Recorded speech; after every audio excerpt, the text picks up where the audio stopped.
maraming salamat sa lahat ng kapatawaran, aming mga kasalanan mo. Lord, sa umaga po ito, Panginoon, nagkakatiwala ko namin, Lord, ang lahat ng aming gagawin, Lord, ang lahat ng aming pagsamasawin, itutuloy kayo po, Lord, ang mga sa amin, Lord, sa mga aawit, sa aming sinunod, Panginoon, hanggang sa mga produkto, Panginoon, dalangin namin ang karamang nagkakaroon mo, ipagalit ko sa kanila, Panginoon, Panginoon, ang kanyang pagpipikot ay para sa ilaw, para sa pagpipinang Panginoon, at kayo, Lord, ang mabibigyan ng parangalan mo. Magiging po sa aming pagkakakilisay, sa aming pastor, Panginoon, dalangin namin ang karamang nagkakaroon mo, ay katulad ay pagkalit ko sa kanila, Panginoon, upang ang mga salita ng magkawis kanyang bibig ay aming unawaan, ikay manakalan namin sa araw-araw ng aming buhay. Sa mga kapatid namin, Panginoon, na wala ka po dito. Dalangin namin na linisin mo po ang kanilang daraan ng Panginoon upang makasama namin sila sa umagang ito na may taglay ng kalakasan, kaganapan ng Panginoon, na kami Panginoon ay sama-sama, Panginoon, na magpupulit sasama sa inyo sa Espiritu at katotohanan po. Maraming salamat po, God, kayo po ang may taas, o mamigit po kayo po ang mga pangalan. Kayo po ang nakita sa bawat buhay ng mga anak na nagpipigil sa inyo. Ito po ang aming samot na langin na may pasasalamat ng Jesus in the pray. Amen.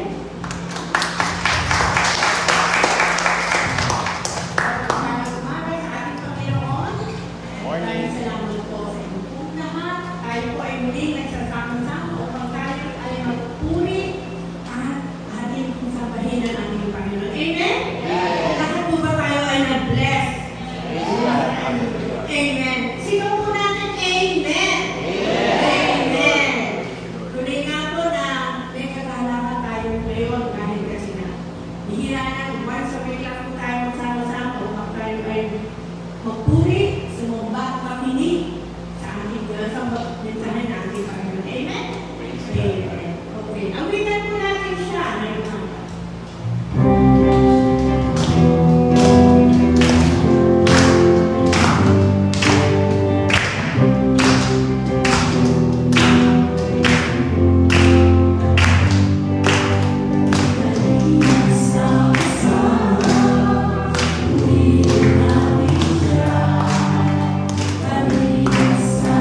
Stop.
Amen?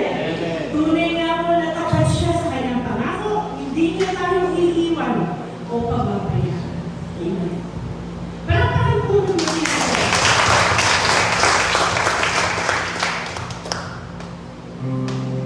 tunay na po, Panginoon, maraming salamat po. Napakabuti na po sa amin ang lahat. Kahit kailan, hindi ka nagbago. Ikaw ang aming Diyos noon, ngayon at magpakailan. Tapat ka sa pagmamahal mo sa amin. Tapat ka sa mga pangako mo, O God. Tunay na po, Panginoon. Maraming salamat po. Hubugin mo kami na naaayon po sa plano mo sa aming buhay, O God. Salamat po, Panginoon. Walang hanggang pagsamba at pagmamahal at pagwalhati sa aming buhay ay aming pong alis.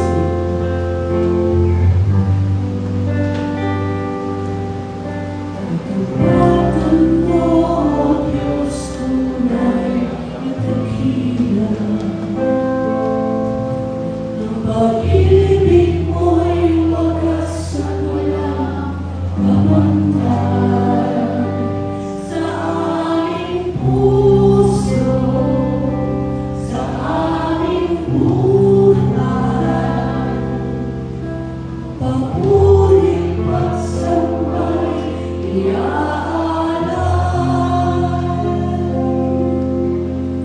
Bukas noon, ngayon, mapagkailanman, luwalhati ka.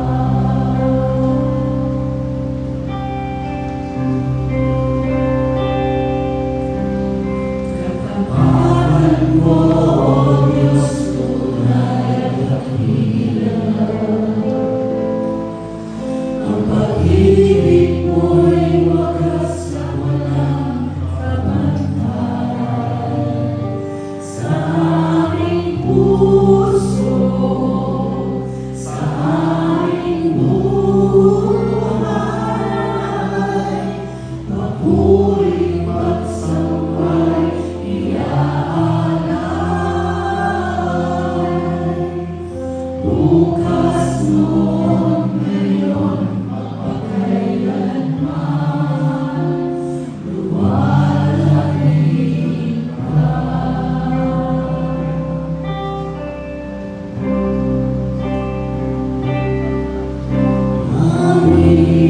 Panginoon, kay buhay mo sa amin.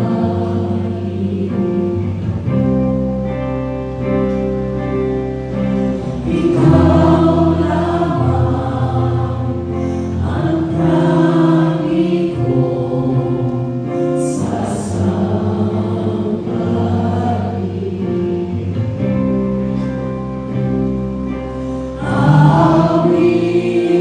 Awitan kita at pupurihin.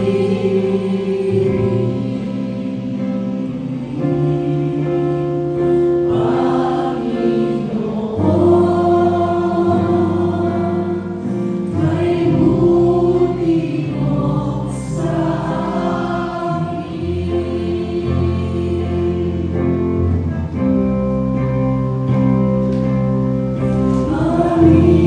Panginoon, kay buti mo sa amin. Ikaw lamang ang tangi kong sasambahin.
natin kahit ano man ang ating sitwasyon at mga ating pinagdadaanan. Tunay na ang ating Panginoon ay tapat at lagi na tayo sinasamahan. Kaya ngayong bago po, inuuna po natin ang ating mga sarili, ang mga cellphone natin, kung maaari i-mute po muna natin, mapakinggan po natin ang salita ng Diyos at walang makaagaw ng biyaya na galing sa Panginoon. Tunay nga po na ang karunungan ay makakamta natin sa pakikinig at pakikinig ng salita ng Panginoon.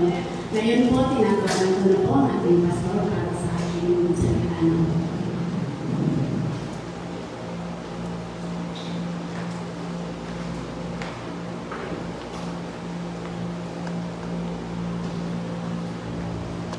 Praise God, hallelujah, purihin po ang Panginoon Diyos. Palakpakan nga po natin ang ating Panginoon naman. Thank you, Lord. Purihin po ang Panginoon Diyos. Isang linggo na lang po, mag-December na po tayo. Gaya po na ng pagkasunduan po namin. May mga plano na po tayo na pinakarating namin po sa inyo. Alam naman po natin na ang Pilipino po, pagpasok pa lang po ng Bermans, talagang pinaghihiliwan na natin ang Kapaskuhan. Tingin po ba yun?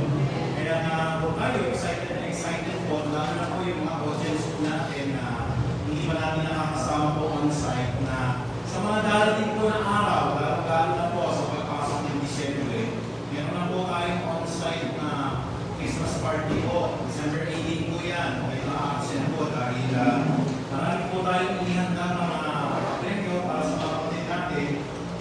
Pupunti lang po tayo, mas marami yung makakatanggap po yung mga papremyo natin. Example lang po, meron tayong katusapang bigas. Tingnan po ba yun? Hallelujah. Meron po tayong sandaang hamon. Mga sandaang hamon. Alapas pa po yata. So wala po tayong 100. Pamimigay na lang. Hindi na makalapos. At saka meron tayong groceries po na worth 10,000 pesos po. Naniniwala ko kayo? Hallelujah. By God's blessing po. Pwede po mangyari po yan. Kahit na hindi pa natin nakikita, God will always make a way if there seems to be no way. No?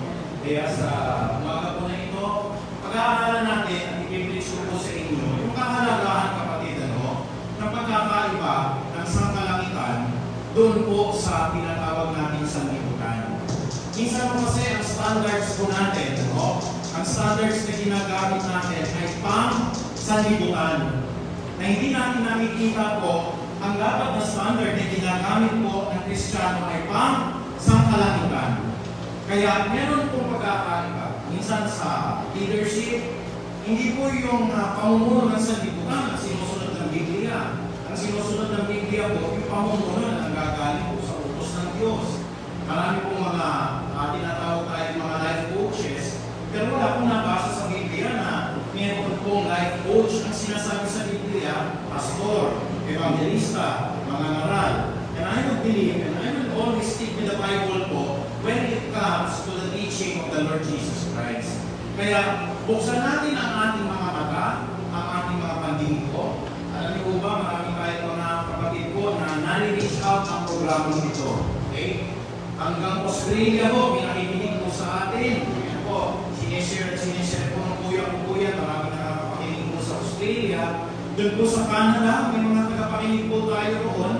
Sa Florida po, naaabot po sila roon. Ito pong broadcasting na ito sa US. At yun din naman po sa Middle East. Diyan po sila pa. Diyan po yung ibang po natin mga kapatid po ng mga OFWs po.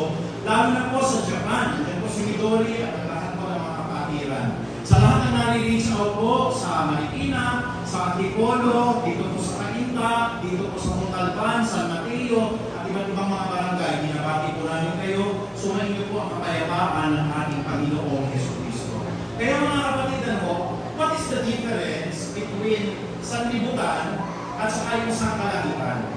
May sinabi po si Jesus na mas marami ang tao po na lumalapit doon po sa dilim. Okay? Kaysa sa liwanag. Kasi ang budhi po ng tao sadyang masama. Alam niyo sa aral ng Biblia, yung tinatawag natin total depravity, huwag mong kakalimutan yun. Total depravity po. Sadyang naturalesa makasalanan ng tao. Walang remedyo po yung ating pong pagkakamali. Walang remedyo po yung ating mga kasalanan. Pag ang tao po'y pinanganak, ang gusto ng kanyang puso ay masama, ang gusto po ng kanyang isipan po ay mahalay, ang lahat gagawin ng tao po, walang remedyo yan. Not unless buksan ng banal na Espiritu ang kanyang pag-iisip. Kaya mga kapatid, lahat tayo totally depraved. Wala akong kapagsasabi na, Pastor, nagawa ko po ang 10 kautusan. Palagi ko hindi magagawa ng tao po eh. Nagbigay ko ng example, huwag kang papatay. Sabi ng Bible, hindi ko ba? Kaya sabi ng unang Juan, doon po sa 3:15, pag nagalit kayo, o kayo po'y namuhi sa inyong kapwa, mamamatay tao po eh. So generally ho, sino po dito yung ginagalit? Lahat tayo mamamatay tao po sa standards ng Diyos. Pero paano tayo maliligtas?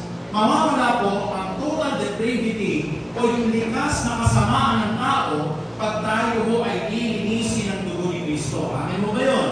Yun ang solusyon lang, wala na iba. Ako po'y nag-aaral sa universidad, kahit yung pinakamataas na pag-aaral, hindi ka pwedeng gawin mabuting tao. Kahit na ho, yung yung pinakamadaming diploma ko, kahit summa cum laude ka po, kahit nasabihin ko natin nasa iyo lahat ng kalimanan, marami kang life coaches po, marami kang pwedeng gawin sa buhay mo para mapabago po ito, pag hindi po tayo ilalapit ng Ama kay Kristo, yun po sa aklat mo ng Juan 6:44, kung hindi tayo ilalapit ng Ama kay Kristo, kahit na anong gawin natin pagsamba, baliwala po sa ating Diyos. Ang dami kong naniniwala po sa Diyos, ano? Pero maliho yung kanila hong nilalakaran eh. Halimbawa lang po, may mga naniniwala ho sa pamamagitan ng pagiging member ng church.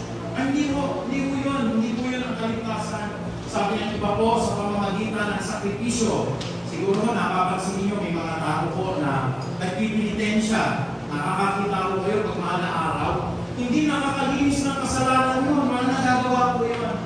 Because Jesus Christ has already offered Himself once and for all. Isang beses lang na inialay ni Kristo. Kaya ano po ang tao ngayon? Kapatid, tatandaan niyo po, ang tao ngayon, ang gusto po ay kadiliman. Ang tao po, gusto po yung walang nakakaliwanag o wala pong nakakabatid ng mga masasamang ginagawa niya.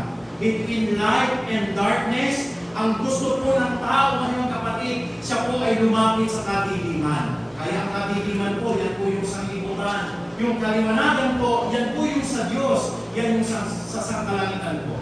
Basahin mo natin sa aklat ng 1:3-19 po. Sabi po ng aklat ng John, chapter 3, verse 19, ganito ang paghatol ng Diyos. Paano po paghatol ng Diyos? Napalito sa sanlibutan ng ilaw. Sino po yung ilaw?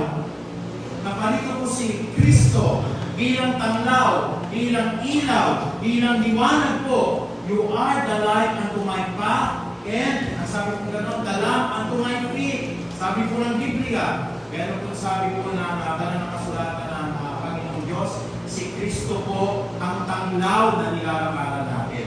In the beginning was the Word, and the Word was with God, and the Word was God, and the Word was made flesh. Kaya yung sinasabi po na sa Bible, ano po? Sa pamamagitan ng iyong tanglaw at iliwanagan ng landas na nilalakaran ko, and it is a lamp unto my feet. Si Kristo po yun. Eh, anong gusto ng tao ngayon? Yung kadiliman.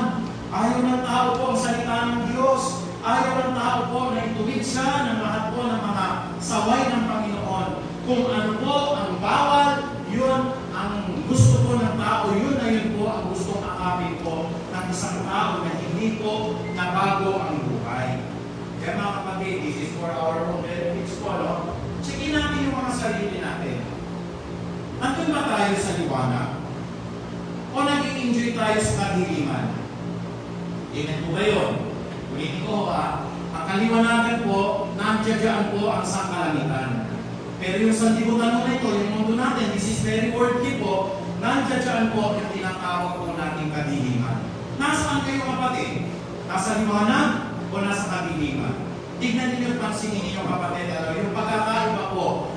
Pagka tayo po ay nasa sanlibutan, next slide, tignan niyo po, makikita natin kapatid. Kinagigiliwan ka ng lahat ng tao, wala kang kaaway. Yan po ang palatandaan niya na. Pag nandun po tayo sa dilim, gusto niyo po lahat ng tao ho, nabibigyan ninyo ng kaluguran.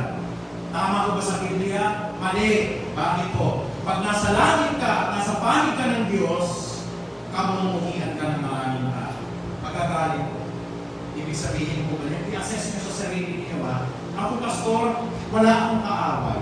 Hindi naman yung dahil nang aaway kayo, ano, kaya marami kayong kaaway. Ang sinasabi ng Biblia, kasi nagbago yung buhay mo, nagpapahayagan mo anong totoo, lumalakad ka sa kapila ng Diyos, maraming magagalit ko. Katunayan, ang sabi ng Mateo 10:22 hanggang 23, kapopuotan kayo ng lahat dahil sa pagsunod sa akin. Ano mangyayari po?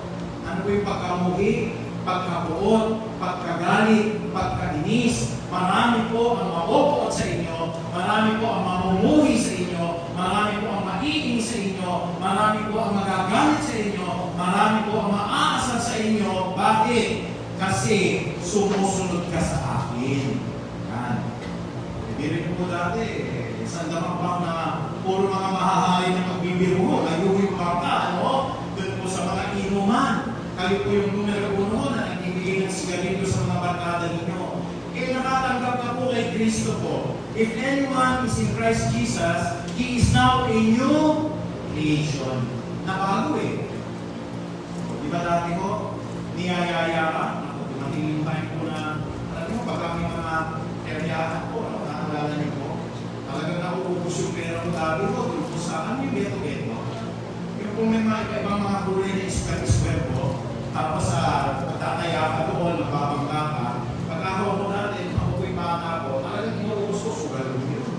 Eh, nakakaadik po yun eh, pag ilagay niyo ng ganun po. Pero darating yung time, pagka ikaw po eh, nakakilala sa Diyos, malalaman na yung pagsusugal po, isang form of covetousness. Na yung pagsusugal po, lahat kayo gusto niyo manalo. Meron naman kung nagsusugal na ayaw manalo. Kaya nagdi-develop po yun ang pag-iinumbot sa ating puso. Iinisin na yun ng Diyos po yun. Dati po, kayo yung pinakamalakas uminom po. Doon po sa Tagayan, ano? Ikaw yung bangka. Eh ngayon mo, nabago ka po. Niyayaya ka po ng mga kainuman niyo po. Eh ayaw nyo lang sumama.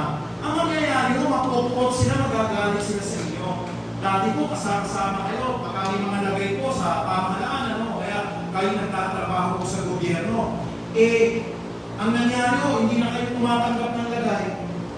O, marami sa atin dito, kahit kaminin niyo o hindi, mga kapatid, ano, pati po yung mga pamamalaman kayo, nabibigtima pa rin, kahit Kristiyano, pamamalaman sa pamahalaan. Halimbawa, mag-aaral kayo ng PLDO ninyo, hindi ba kung minsan po, lisensya pa lang, maglalagay ka, po ba yun? Kristiyano tayo yun, ha?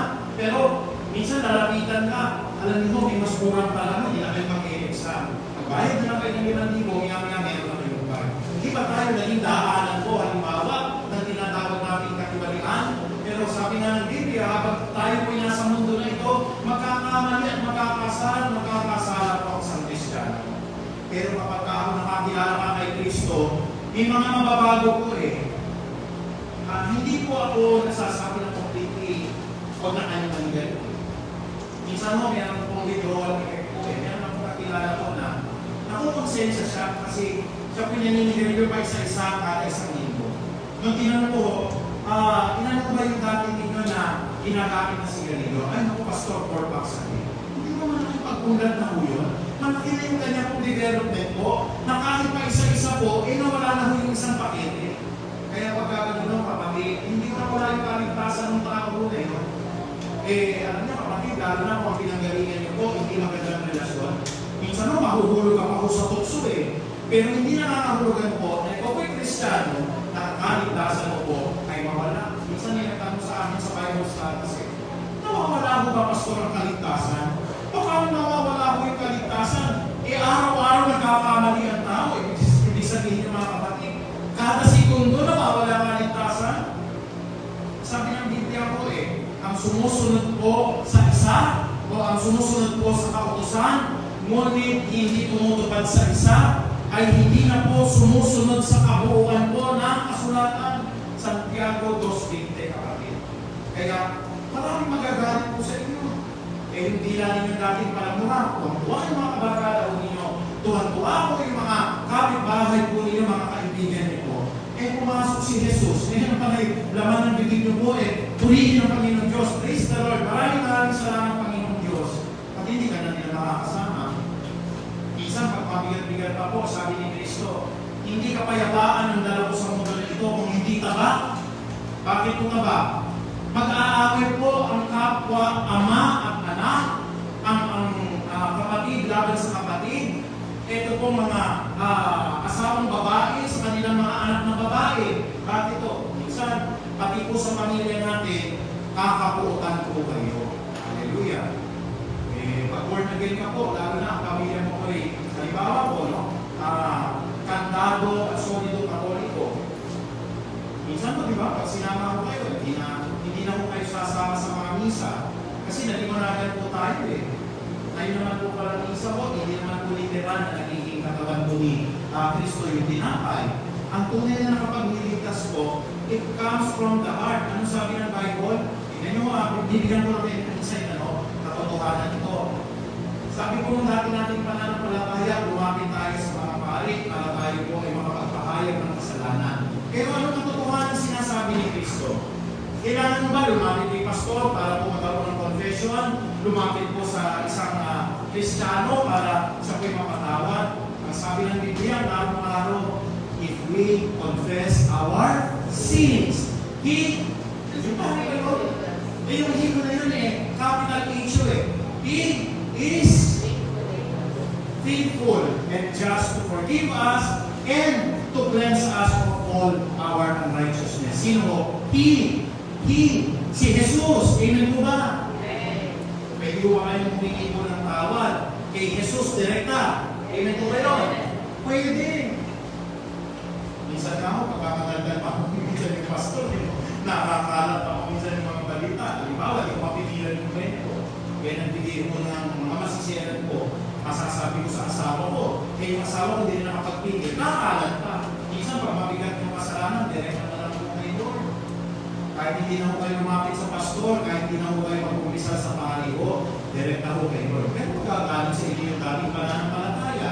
Kaya ho mapopot sila. Pagka kinagigiliwan kayo ng lahat ng tao, yung walang galit sa inyo, hindi kayo totoo, kapatid. Kasi pag totoo ka, may mga magagalit sa iyo, may mga mamumuhi sa iyo, may mga mapupuot sa iyo, gaya ng sinasabi ni Jesus. Kapupuotan kayo ng lahat dahil sa pagsunod sa akin. Ngunit, tingnan niyo yung good news ang mananatiling tapat hanggang wakas, ang siya maniligtas. Can you say amen? Kaya, kung tayo po ay magre-renin po ng tapat sa ating pong Panginoong Diyos, sa kabila ng mga nagagalit na, yung mga ayaw na po sa atin, hindi na po maiiwasan. Dati po, nung ako'y medyo bata-bata, gusto ko lahat ng tao ho, mapiplease ko. Pero pag nakiplease ko kami magagalit sa iyo, kapatid, may magagalit. Kasi yun ang palatandaan Kapopotan kayo ng hindi konti lahat ng hindi mananampalataya. Lahat dahil sa pagsunod sa amin.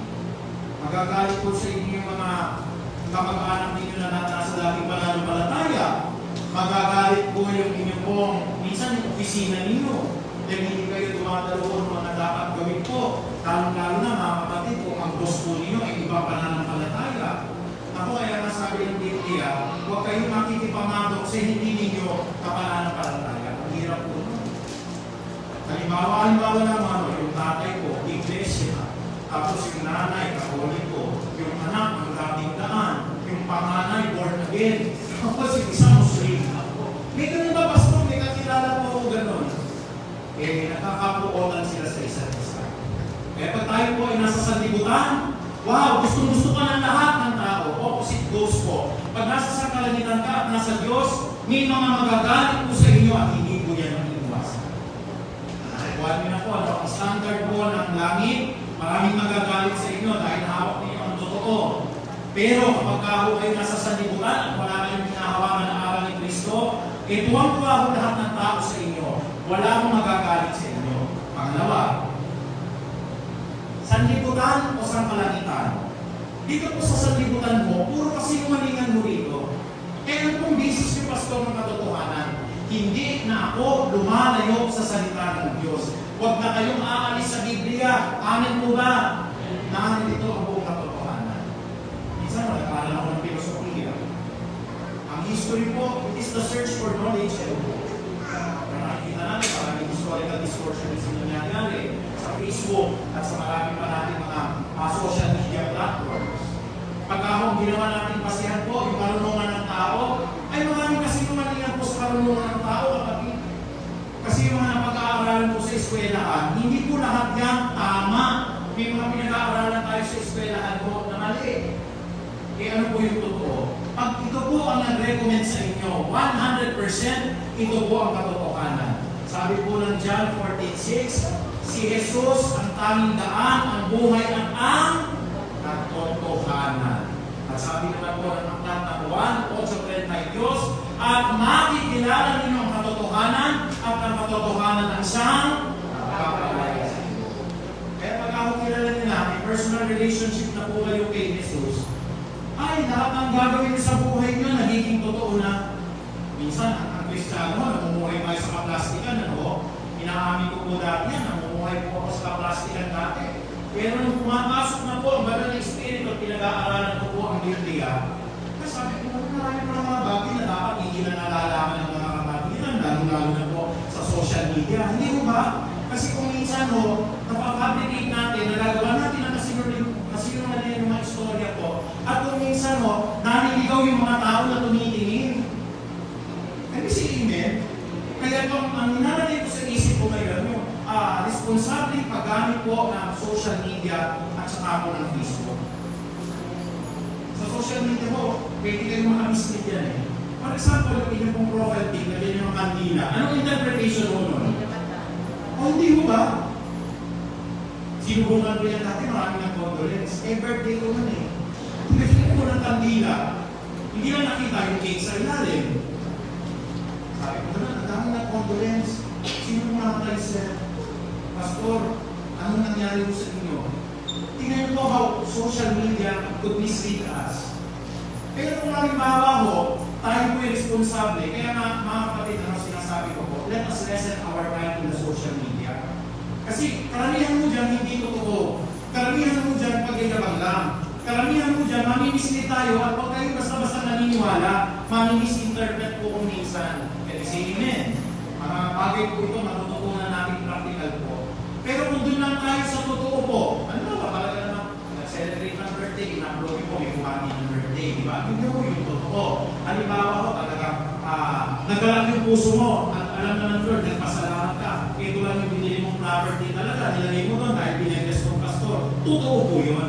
Pero huwag na tayo lalampas po, doon po sa kasinungalingan ng mundo na ito.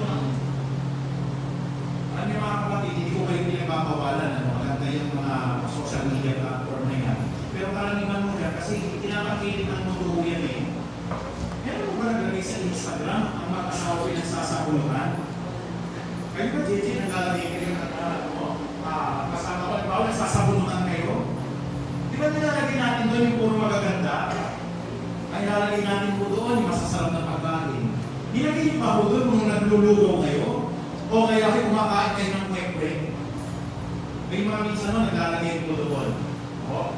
Yan yung mga Pilipino kung gusto nyo maging vlogger po halimbawa. Ang mga Pilipino gusto po nila yung mga kumakain po sa mga tabi-tabi. Yun po marami magiging likes mo. Pagka nakikita mo ng video, ay ako nagyari pa ito, pinapakita yung kotse, yung ganyan niya. Ayaw ko ng mga yun, karamihan ng mga Pilipino. Alam niyo po kung bakit tayo ng Pilipino.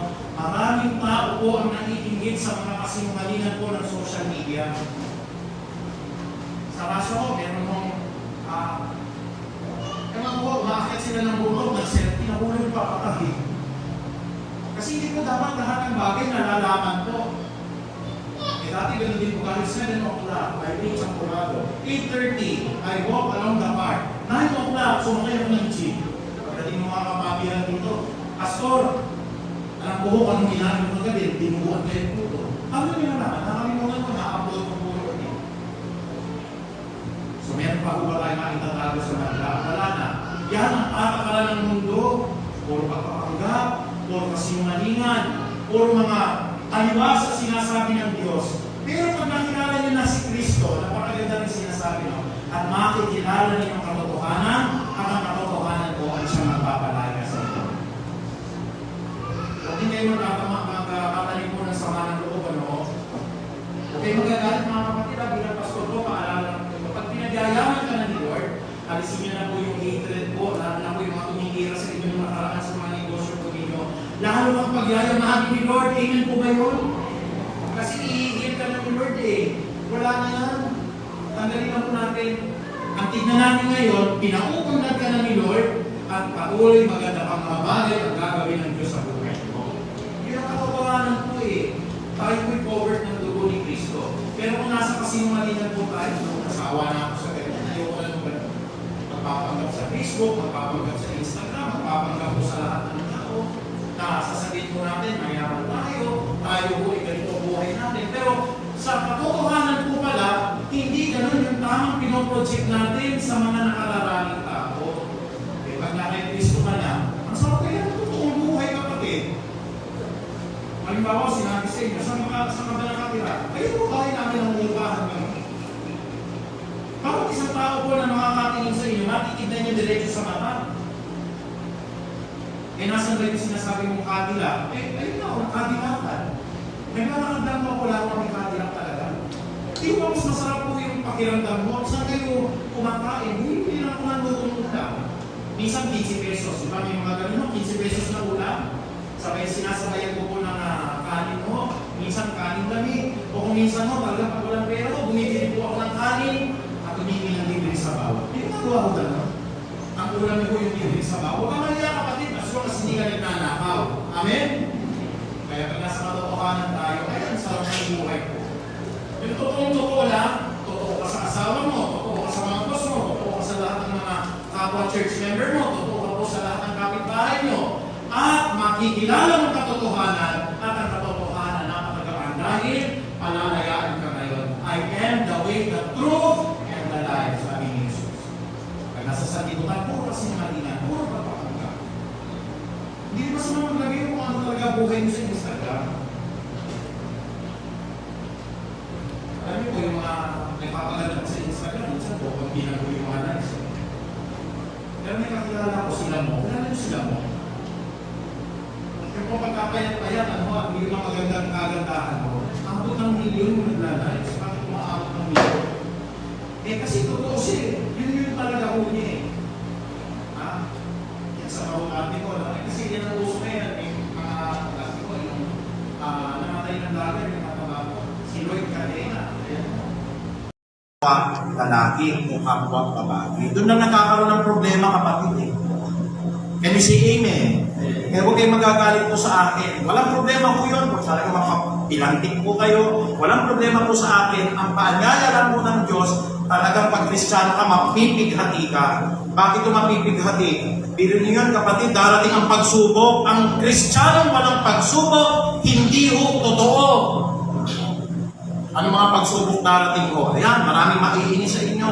Pangalawa ho, unexpectedly. Ay, hallelujah. Ihanda rin po yung mga sarili ninyo. Pwede tayong subukin na biglang may mamatay sa pamilya. Although ang prayer ko po, may hedge of protection.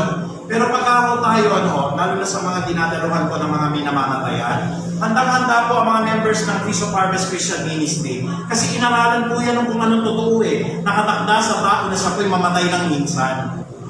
Kaya pag Kristiyano ka, safe na safe pa ho, wala namang problema ho eh. Kahit na mamatay ka pa, kapatid. Ayun ho ang mga aral ni Kristo ho. Kaya mapipighati ka. Minsan, unexpectedly, dadating ho yung ang assessment ng doktor ho sa inyo. Kapatid, may sakit ka sa puso. Eh, ano pang gagawin ko po? Alam niyo po, nakaka-depreso yun pagka nakabalita ho. Kaya pinakamahihigpit po niyan, naranasan naming pamilya, yung sa mother ko ho, yung pong sinabi ho ng doktor, stage 4 cancer. Tapos tatanungin niyo yung doktor, Dok, mga ilang buwan na lang po. 3 buwan. Nung sinabi ng doktor, lahat kami nag-iyakan eh. Hindi po ba? Talagang mangyayari po yun eh. Pero pinalakas na lang po kami ng salita ng Panginoong Diyos. Bakit po? We will make that 3 months quality time for my parents, for my mother. Amen po ba yun? Sakit yun talaga. Kasi ang magulang, mahal na mahal mo yan eh. Amen po ba? Pero, dapat natin tanggapin ang kalooban ng Diyos. At kayo, parang naiiyak po. Nanay po yun eh. Sino ba naman hindi magmamahal sa nanay, di ba? Pero on the other side, Ang ganda-ganda po ng buhay ng isang Kristiyano namatay. Amen po ba? Dahil kapiling na po siya ni Kristo. Pero kung kayo man ho makaranas ng ganun sa pamilya niyo po, yung mabalitaan niyo po 3 months, talagang quality pa rin. Ginawa namin po. Nakasama pa natin yung mga couples night. 6 days from the couple nights, mamamatay na pala siya. Pero nakaupo siya doon, maligaya yung nanay ko. Ginita, kumain ka, magana ka. Pero darating yung mga pagsubok na yan. Inisip ko na lang po, consider it pure joy whenever you face trials of many kinds. Inihahanda ko lang kayo mga kapatid kasi ang tao ko talaga hihina katawan, magkakasakit. Darating ko makakaranas din kayo sa pamilya nyo ng mga ganyan pong insidente. Kaya ako nga ho, pastor, naluluha ko eh. Bakit ako naluluha? Kasi pag nanay mo, mahal na mahal natin, amen po ba? Mahal natin ang mga magulang natin. Kaya pag nawawala ko, mag-iiyak po. Siguro wala naman Kristiyano na hindi maiiyak. Pero anong panlaban nyo sa kapighatian? Naniniwala ako na ako po'y nasa totoo. Pagka po nasa langit ka, maraming pighati ang darating sa buhay. Ang sabi po dito sa Mateo 5:3 hanggang 4, pinagpapala ang mga taong walang inaasahan kundi ang Diyos, sapagkat sa kabila ng lahat ng ito, nasa kanila po ang kaharian ng Diyos. Pinagpapala ang mga nagdadalamhati. Sabihin nga ho natin, nagdadalamhati. Bakit po sila pinagpala? Sapagkat aalipin sila ng Diyos. Tinitignan ko na lang yung mga magagandang bagay dati eh. May pang-hospital kami. May iba ko may cancer, walang pang-hospital. May kinakain po yung nanay ko. Yung iba ko, mga kapatid, pinanglilimos nila yung mga cancer ko. Pero dumating po, ang Panginoong Diyos, inaaliw po yung buong pamilya namin. Bakit po? Kasi time is up. Talaga naman yung lahat po. 78 years po, matagal na kong panahon din naman po yun. Blessing na po yan kahit na kaninong nanay po. Amen? Kaya po, nawala ko yung kapighatian, nagkaroon ng kagalakan. Pero huwag kayong hihingi sa Diyos ng kasiyahan. Ang kasiyahan po, panandalian lang. Kotse, mga bago na mga gamit, bahay, lupa. Pati po minsan yung anak. Pag nawala mo yung anak ninyo, ako napakasakit sa kalooban niyan kapatid. Yun ang sinasabi ko po sa inyo. Kaya kung mamaya may i-dedicate po ako, isa po sa aral tungkol sa dedication, hindi tayo may-ari ng bata. Ang mga anak natin, pahiram lang. Kagaya din ng mga magulang natin, ay pahiram lang ng Diyos sa atin. Ika-4 po, pagkakaiba ng sanlibutan at saka po ng sangkalangitan. Ito ho, ang ating iniisip sa sanlibutan ho, kapakanang pangsarili. Ano ang kikitain ko? Anong sasabihin ng tao? Ano ba ang makikita nila ng mga pundar ko? Ano ba yung natapos ko? Lahat po, puro ako. Pero pag nasa langit na, ang iisipin mo, ano ba ho yung relasyon ko kay Kristo? Ako ba'y ligtas o hindi? O ano pong pinapahalagahan ninyo? Ano po yung susuotin ninyo? Ano po yung kakainin ninyo? Ano po yung tatamitin ninyo? Anong itsura ng bahay ninyo? Ano ba yung modelo ng kotse ninyo? O ano ang relasyon ng kaluluwa mo kay Kristo? Sabi po ng Gawa 17:31, sapagkat itinakda niya ang araw ng paghuhukom sa sanlibutan, at ito'y buong katarungan niyang gagawin sa pamamagitan ng isang tao na kanyang hinirang. Si Jesus po yun. Ano sabi ng Hebrews 9:27? It is destined for man to die once. Mga kapatid, mensahe ng Diyos. Huwag mong pababayaan ang kaluluwa ninyo, kapatid. Minsan ka lang magkaroon ng kaluluwa. Pag nawala yan, hindi mo na maibabalik, kapatid. Habang malakas tayo, habang may buhay tayo, habang may hininga tayo, patuloy ho natin paglingkuran ng Diyos. Sabi po ng Biblia, nakatakda sa tao na mamatay ng minsan, at ang pagkatapos po niyan, walang iba kundi paghukom. Sabi po ng Gawa, sapagkat itinakda na niya ang araw ng paghukom sa sanlibutan, at ito'y buong katarungan niyang gagawin sa pamamagitan ng isang tao na kanyang hinirang. Ano pong gusto ninyo? Ang Diyos po ay pag-ibig o ang Diyos po ay katarungan? Mas gusto ko natin ang Diyos pag-ibig. Kasi ang pag-ibig po ay nagpapatawad. Ang katarungan po, gusto niyo ng katarungan ha? Ang katarungan ng Diyos, lahat tayo naririto, itatapon sa impyerno. That is just and fair sa isang taong katulad nating marumi, basura, makasalanan, at wala pong maipagmamalaki sa isang banal na Diyos. Buti na lang mo, may habag yung Diyos. At anong gagawin niya? Pagka nananalig ka kay Jesus, anuman po yung mga nagagawa nating kasalanan mo, ay hallelujah, sabi po nito, ang katarungan niya ay gagawin sa pamamagitan ng tao. Si Jesus po yun, sa pamamagitan ng tao na kanyang hiniran. If you believe in your heart that Jesus Christ is Lord and confess your mouth that He raised from the dead, you will be saved. Ang sabi po ng Biblia.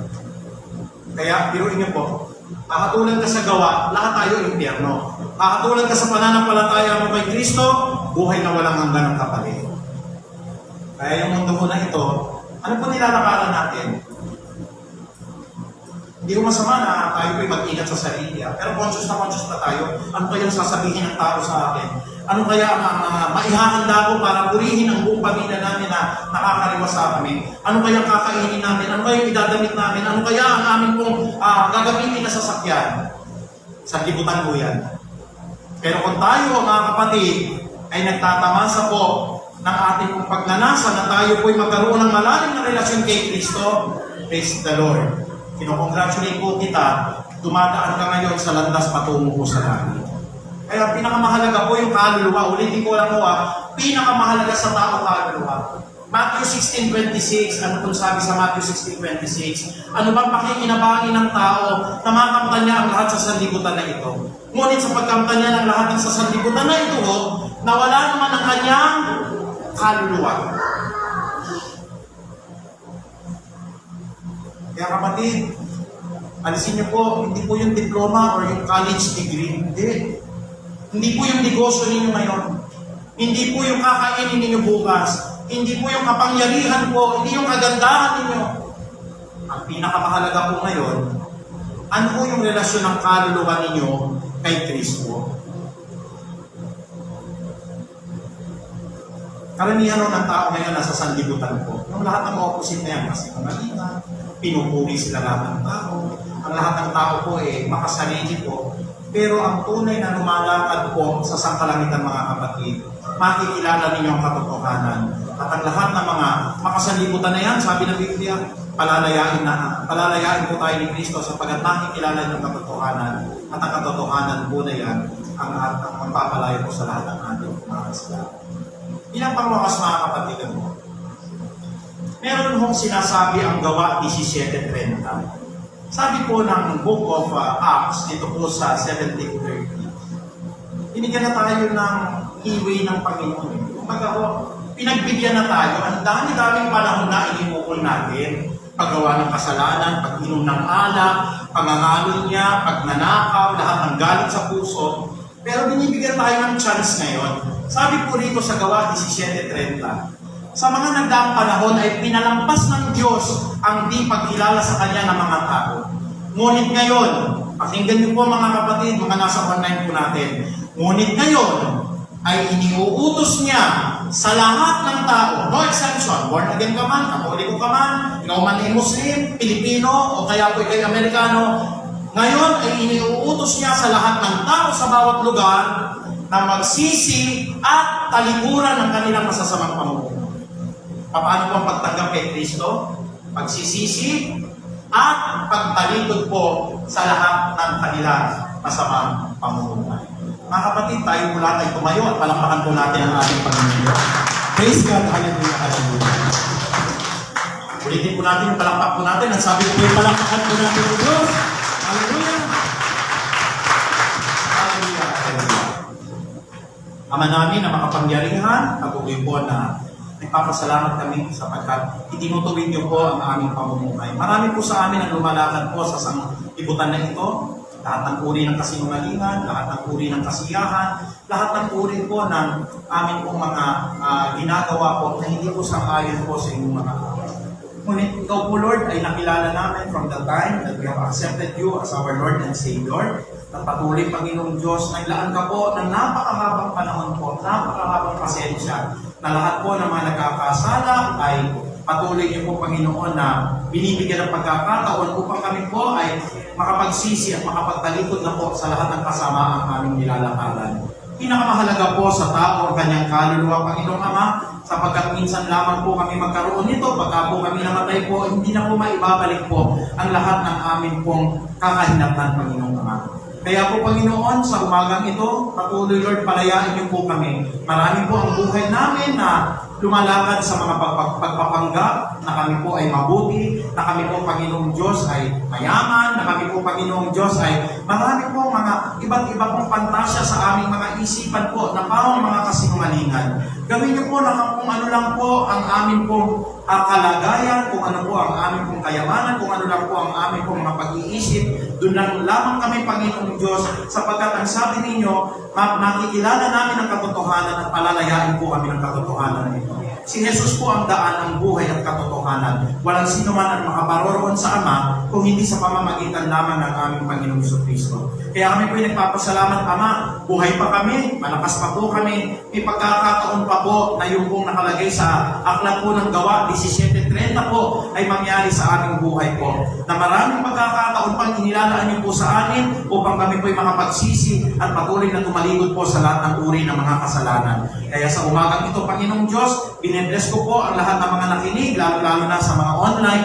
Ang kalaban po ay hinahadlangan ng mensahe na ito na makahatid po ng online pero hindi po naganap dahil ang mga anghel niyo po ang nag-ingat at nagprotekta po sa amin hanggang sa katapusan po ng mga aralin na ito. Kaya Ama, maraming salamat po. Ang mataas na papuri pagdakila, itahin sa lamang. In Jesus' mighty name we pray. Lahat po'y magsabi ng Amen. Palakpakan po natin.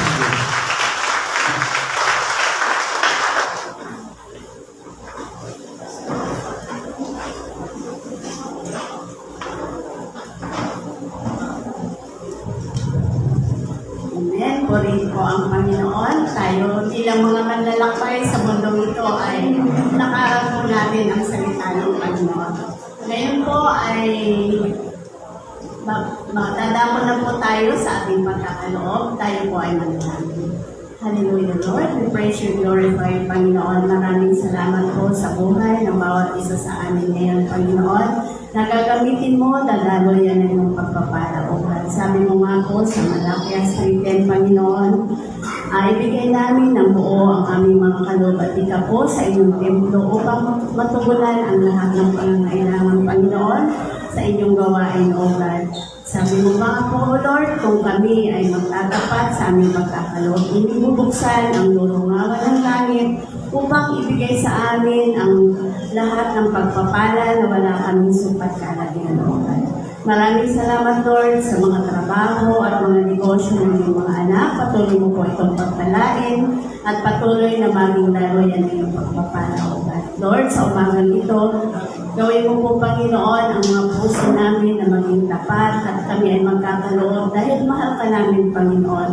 Kaya po, pinagkakatiwala po namin ang lahat-lahat ng mga kaloob na ito, Panginoon, sa pangalan ni Jesus. Ito po ang aming dalangin. In Jesus' name we pray. Amen.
araw, mayroon pong may kaarawan. Happy birthday po kay Brother Paul Kabakan. November 21, happy birthday po kay Brother Dexter Bautista and Sister Bernice Sardano. Happy birthday, Sister Lenny Resos and Brother Ezekiel Pipili, November 24. At November 24, happy birthday kay Tintin de los Reyes. Ayan. Wala pong nakalagay na wedding anniversary. Sige po, ipanalangin po natin ang lahat ng may mga kaarawan. Maraming salamat po, Panginoon, sa lahat ng nagdaraos ng kaarawan, umpisa ngayon hanggang sa Sabado, O God.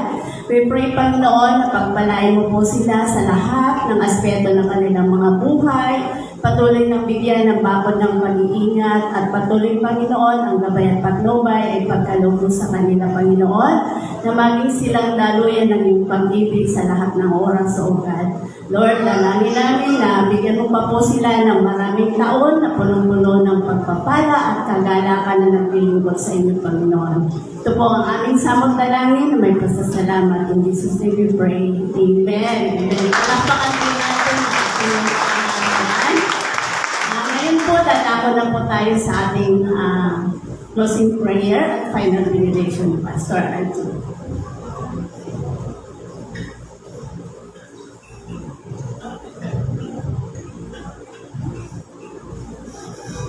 Tuloy po yung prayer natin. Every morning po, inaanyahan tayo ng alas 5 at sa gabi naman po ay alas 8 hanggang alas 9. Patuloy po tayo na magsama-sama po sa lahat ng mga panalangin na ito. Tayo po lahat ay tumayo para tanggapin po natin ang pagpapala, basbas, pag-iingat, pag-ibig ng ating dakilang Ama.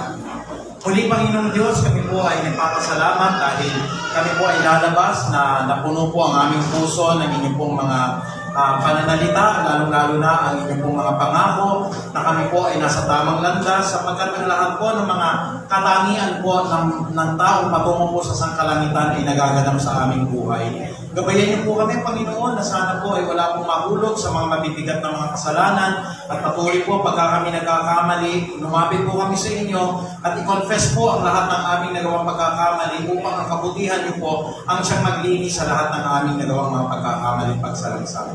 Panginoong Ama, maghihiwa-hiwalay po kami. Nawa po, Panginoong Diyos, ay magkaroon po kami, Panginoong Diyos, ng ligtas at mapayapang biyahe. Ang mga sasakay po at uuwi ng tahanan, sasakay ng kanilang sariling sasakyan, mga tricycle, jeep, at ano-ano pa man po, Panginoong Diyos, na mga means, paglalakad po namin sa aming tahanan, na kami po isasamahan ng inyong anghel na kung paano ligtas po kami nakarating sa bahay-sambahan na ito, makakauwi naman po kami nang walang anumang pong mga galos o sugat po sa aming katawan. Kaya po sa umagang ito, patuloy, Lord, na pinagpapaala ko po ang lahat ng hinirang mo ng mga kapatiran, ng mga anak ko na tinawag nyo, na sa pamagitan ng kapangyarihan ng Ama namin nasa langit, at gayon din naman po ng pag-ibig ni Cristo Jesus, ng pakikipisan at ng karunungan at ng katalinuhan po ng sakot na ng Espiritu. Muli ko pong binabasbasan ang lahat ng mga anak mo. Lahat po, Panginoong Diyos, ay magkaroon po ng inyong pong mga bakod ng pag-iingat ng mga anghel po. At ang amin po, Panginoong Diyos, na pinagmamalaki po na tema sa harapan ng church na ito, ang pagbalik kay Yahweh 2022, Panginoong Ama, karanasan po ng bawat isa at ang kapangyarihan po ng aklat ng bilang sa 6:24 hanggang 27.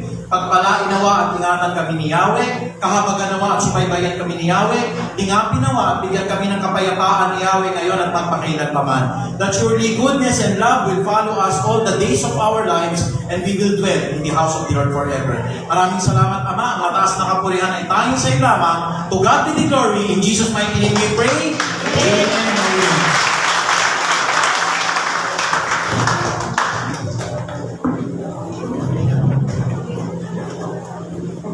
Muli po, awitan natin ang Panginoon. Tunay nga po, alalahanin natin, wala tayong dapat kakatakutan sapagkat parati natin kasama ang Diyos.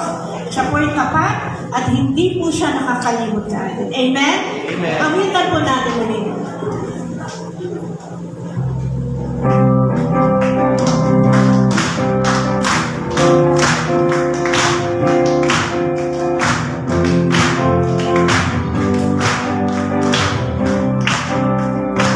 Kasama natin ang Diyos.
ang